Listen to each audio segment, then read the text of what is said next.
Yeah, alright, guys. I'm back for a little bit. So, yeah, just on a walk at the moment. I might go through the park or something. So, yeah. Just been thinking about what I want to do with my life and all that. So, yeah.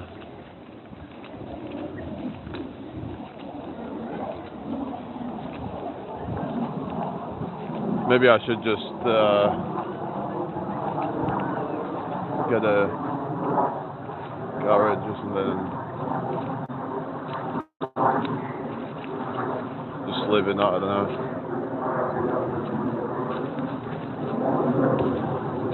I don't know really, it's just, but then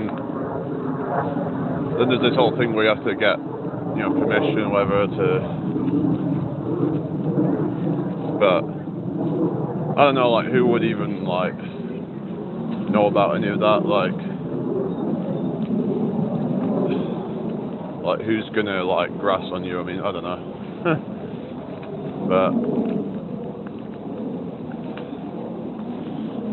it's just like, I don't know, all these people saying, like, they can't afford to buy a house and all that. House prices have been really expensive, and I think they've had to drop the prices a bit, apparently. It's not even the house prices that are a problem now, it's the fucking interest rates that have been through the roof, and, like, no one can afford it. So they have to drop the prices down, which should then affect the people who are, being forced to sell their houses at a lower price. So, yeah, that would suck, right? So, yeah, all these, like, I don't know why is it the banks are, like, they're making it so expensive, and it's just, yeah, it sucks, but, yeah, it's just, it's the world we live in, it's just all the corruption and greed and all that.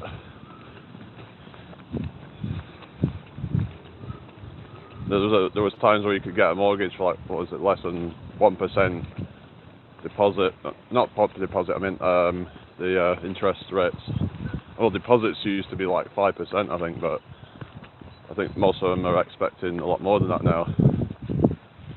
So, because at one time, 5% deposit would have been so easy to acquire for a lot of people, but they're now just not really able to get that unless they really kind of like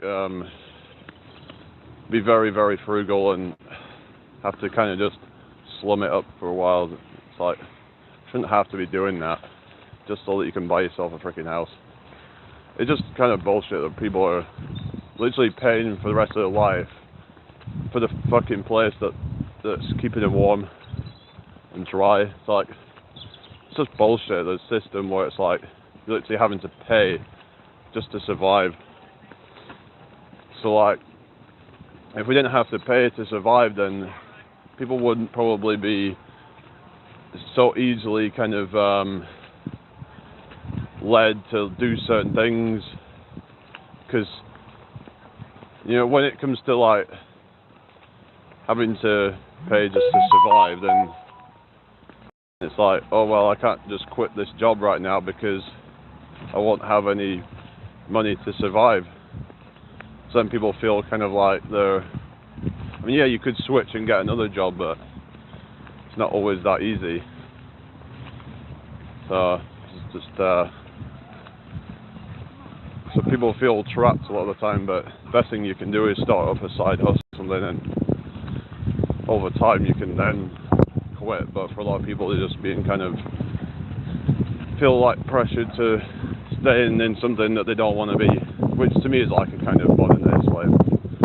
And people could be, oh, it's not slavery, blah blah blah, but to me it is. It's like, if you're relying on that for your income, then you could say it's a mindset or whatever, but it's just these corporations or whatever, these big companies that are capitalizing on that. They want people to be feeling, hello microplastic, I'm alright, how are you? The people are feeling kind of like they have to stay in something they don't want to be in now. It's like I said, yeah, you could move to something else, you could train, but how long is that going to take? It's not always as simple as that, you know. So it's just you get the people saying, oh, you know, just get a different job then. But it's like it's got to a point where it's become more and more difficult. People are literally getting rejected by AI or something, and not to mention there's all these ghost job postings now, and it's hard to even know like what's even serious jobs anymore. And then even if you do get a job, then you could end up getting, you know,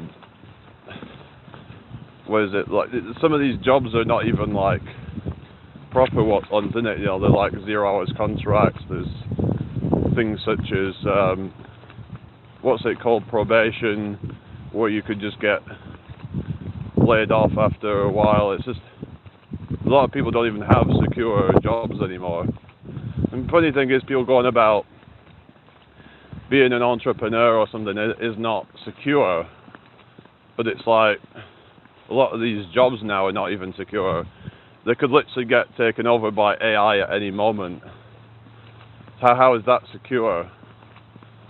You know, that a lot of these jobs, it's like, unless you're working in the trades and stuff, there's always going to be need to do that until robots can start building houses and stuff. But I mean, I don't know if I could do that, microplastic. I mean, I don't know if it's because for some people within their contract they're not allowed to do that unless I did things dodgy. But then you're going to feel like, you know, you could always get grassed on or something like that. I don't have an extra bedroom anyway, unless I used the other room and just let them sleep on like bed, get an extra bed or something to sleep on. I don't know. Then I would just like kind of halve the rent down or something. But I don't necessarily want to be doing that because you don't know who you're dealing with and all that. Another option, people do like spareroom.com where they rent out the rooms and stuff, but you could then or move in with somebody else, but you just don't know who you're dealing with. And you know, it's just I suppose after a few months you could just, it depends, because sometimes it might have to stay for at least a year or something. So what if you decide you don't like the person and then you feel kind of trapped there or something? So you know, because it might say that you need to stay 6 or 12 months or whatever, and I mean, it's a risky thing to be doing, but it's like there is like, yeah, you can, you know, have your rent doing that, but or maybe just move to a cheaper area. But then if you go to an area that's too cheap, then that can come with its own risks. I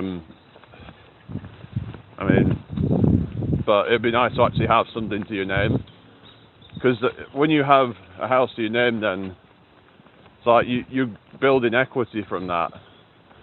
So once you've actually like paid it off, then not only do you not have to pay any rent anymore, but you've also got the equity. So if you decide to sell it, you can just, whether you downsize or just decide to go rent somewhere or something like that, you can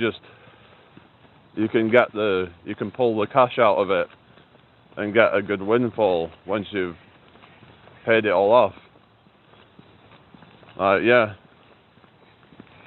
And then you'd probably have a good retirement then, but a lot of people are struggling to even get their, you know, foot on the ladder. So it's just, I don't know, I'm just kind of find it hard to kind of have much hope anymore, but I'm trying to just stay optimistic. We're just at the park now. It's a nice little spot, but yeah, I don't know, I'm just kind of like, I want to have hope and want to be optimistic, but it's just the future's uncertain, and I don't know.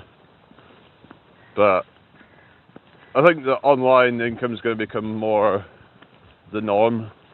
People doing their own solopreneur thing, like just starting their own online store, maybe something like that. That's probably going to become the norm. Like just everyone having their own business online, where they're selling their products and services to people. So it's just yeah, you have to kind of do the research on that, but it comes down to what do you want to do.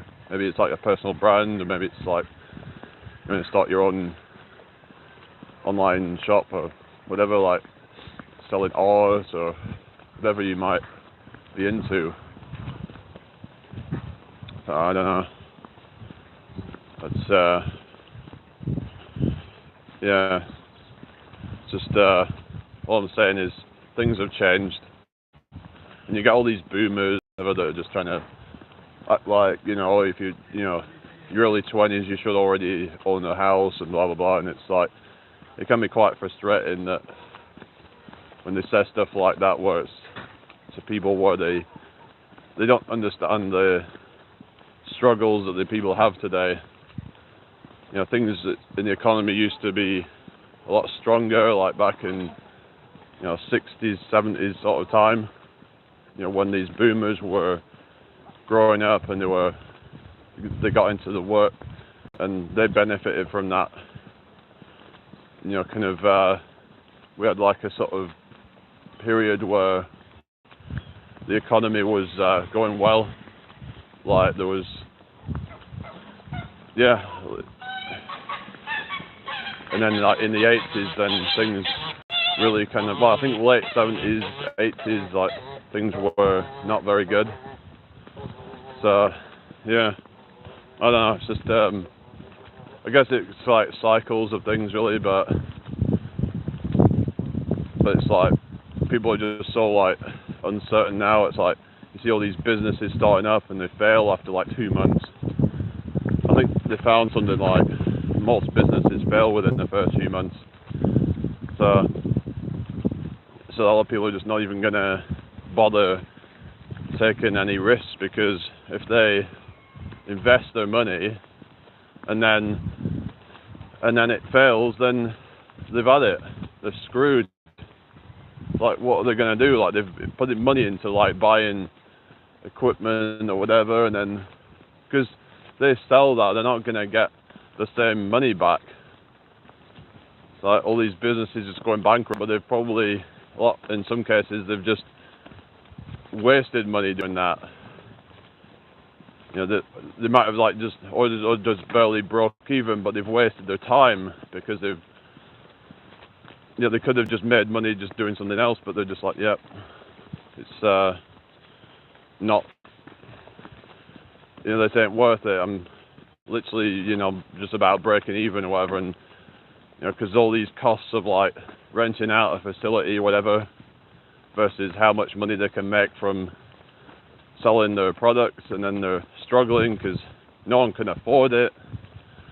Let's say they're selling food, like, and with these small businesses, they can't necessarily sell it at a low price like the corporations can, because they're having to make enough profit off each sale for it to really count.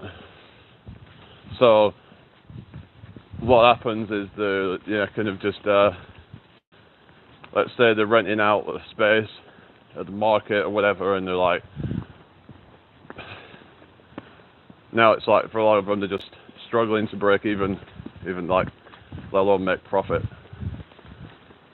Because then what they're supposed to do, put the prices down, but then they're not making any profit whatsoever.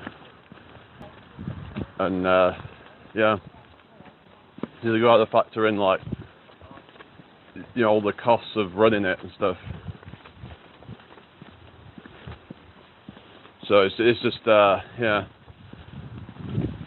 it's just, you know, like a lot of these physical businesses now are probably not worth starting up anymore. I don't know, maybe they are if you're really good with it, if you really, you know, have a good idea and you're very clever, like you can just like do well, I guess.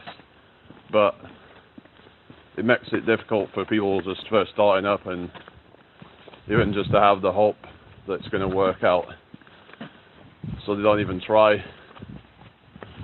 I don't know.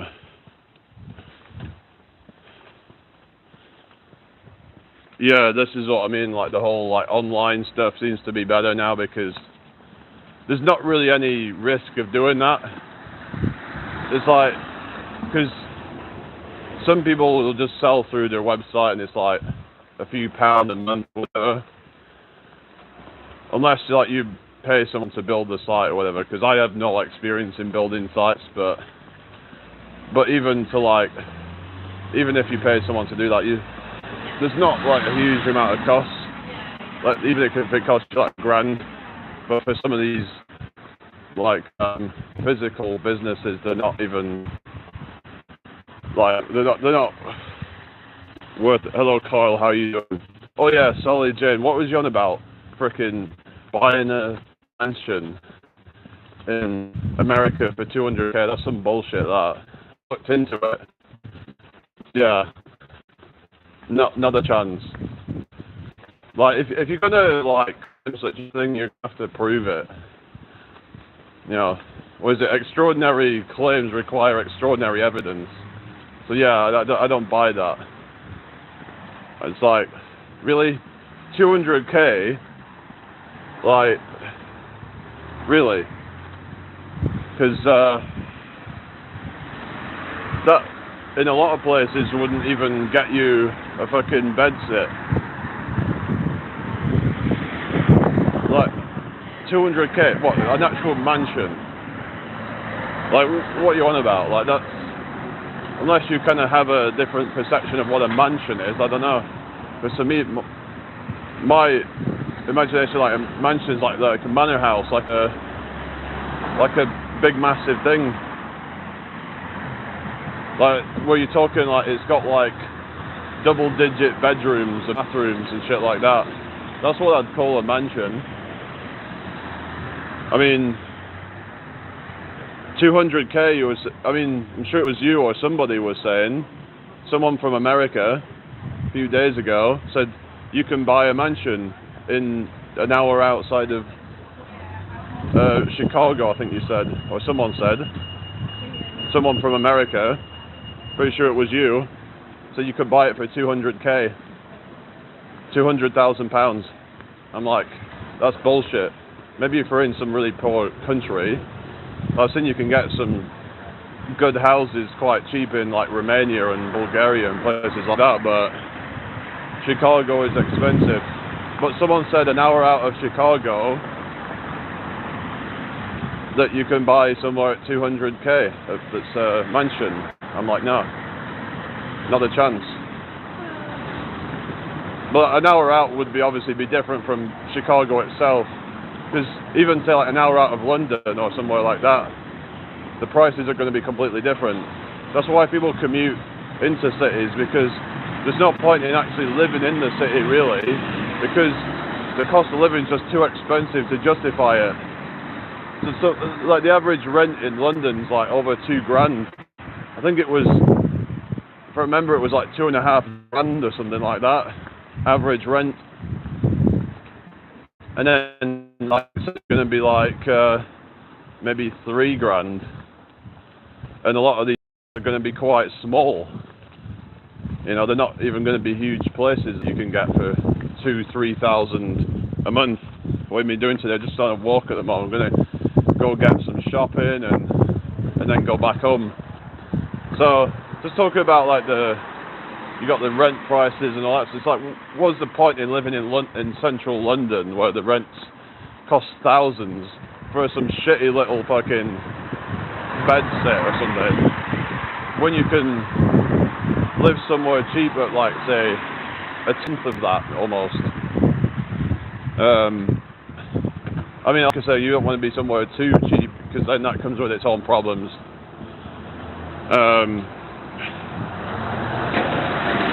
Yeah, that's the thing. It's like, if you're getting a cheap house, it's going to need fixing up. And I don't have the skills, so I'd have to then you'd have to pay money to get it fixed up, to do the things that you can't do, unless you have all those skills. And a lot of these places where it's really, really cheap, it's probably going to be a lot of crime, it's just a rough area. And I've seen some houses going for like 30k or even less. But you look at the houses and it's like, wow, this is in a real rough area and it needs a lot doing to it. It's like, yeah. Thailand, yeah. Thing is, like, I've heard about, going to Thailand, or Philippines or whatever, but how are you going to get a visa for it? Apparently you have to get married or something like that. Maybe I'll just marry with somebody over there. I don't know. Maybe I'll have a fresh start to my life and just marry someone over there.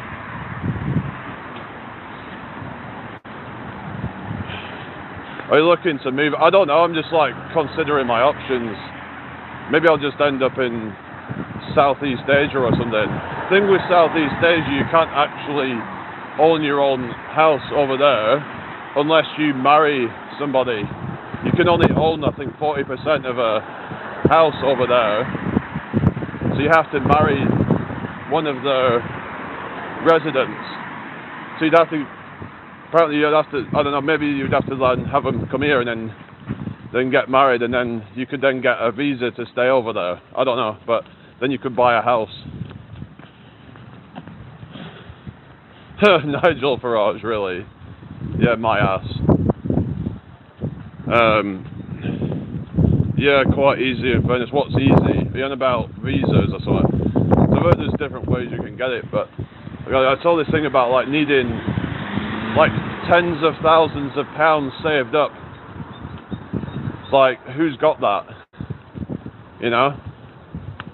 Like to get a visa. So it's like, or you have to have proof that you're financially stable or whatever kind of crap. It's like even for places like Spain, Portugal, I remember like that you needed something like double the minimum wage or might have even been more than that to be able to go live there. It's like, I don't know.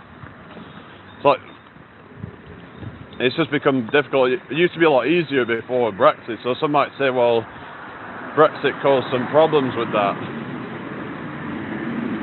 I don't know, it's just, and you're probably pro-Brexit if you're, I don't like any politician. I don't trust any politicians. They're all fucking corrupt to me. They're only there for their own interests. So I don't have any faith in them to solve anything. Scotland is cheaper, probably most of it. Like places like northeast England is quite cheap, but again, it's quite rough. Like places like Sunderland, for example, they're really rough. So I don't know, it's just who'd want to live there?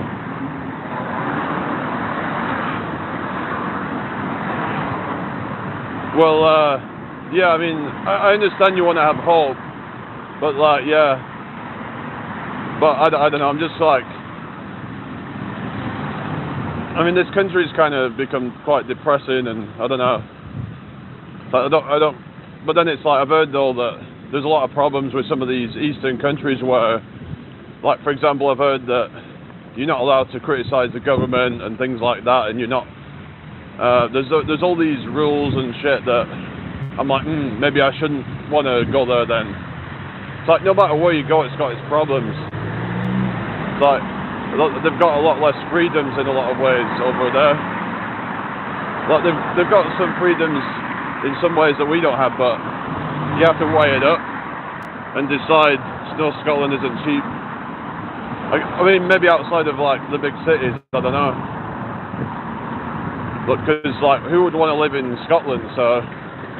Because it can't be that expensive in most of it if it's, like, no one wants to fucking live there, for the most part. It's so dull and rainy most of the time. Who the fuck's even going to want to live there? Unless you're in Glasgow, where it's like you've got the uni and all that, and you've got a lot of things going on. But who else is going to want to live there? It's absolutely miserable. Poland's a good place. Yeah, but like, again, you're going to need some kind of to go through fucking nonsense to be able to go and live there. Like, unless you've got proof of having a certain amount of money, then you can say goodbye. Like, I don't want to be like negative and all that, but it's just yeah, it's not that easy from what I've heard to just go move to one of these places.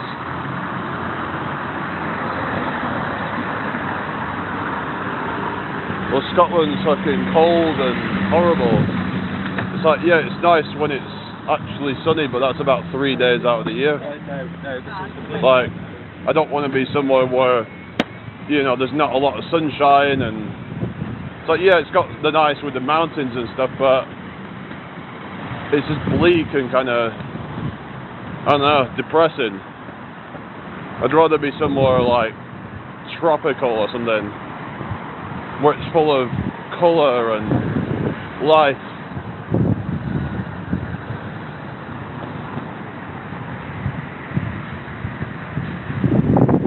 Well, then you need to start looking at solutions that aren't by the book then. What do you mean? What are you saying? Depends on what kind of work you do too, yeah, because I'm like, I couldn't just be saying, oh, I'm a, you know, street performer or whatever, and it's like, that wouldn't be like, that wouldn't be considered as like stable income to them, I guess. So it's like, what am I supposed to do? I don't know. It's just, I just feel kind of stuck. It's like, well, I'm thinking about like later life, what am I going to do? Should I move to like Southeast Asia? But then how am I even going to do that? Is it going to be possible if I get, I don't know, maybe I get a wife over there or something, I don't know. But I've heard like Scotland's like the most fucking miserable place. From what I've said, a lot of them are fucking grumpy and fucking like, I don't know, because they're just always miserable about the weather, even worse than England. So yeah, I don't really want to be somewhere like that, really. I'd rather go somewhere warm, that's warm most of the time, and just I don't know. It's like, yeah, like I can wrap up and all that, but it's just when it's winter, it sucks. It's all right in parts of the year, but it's like, I don't know. It's just like, it's like you're just trying to like argue and just like, I don't know. I'm gonna start up a new live.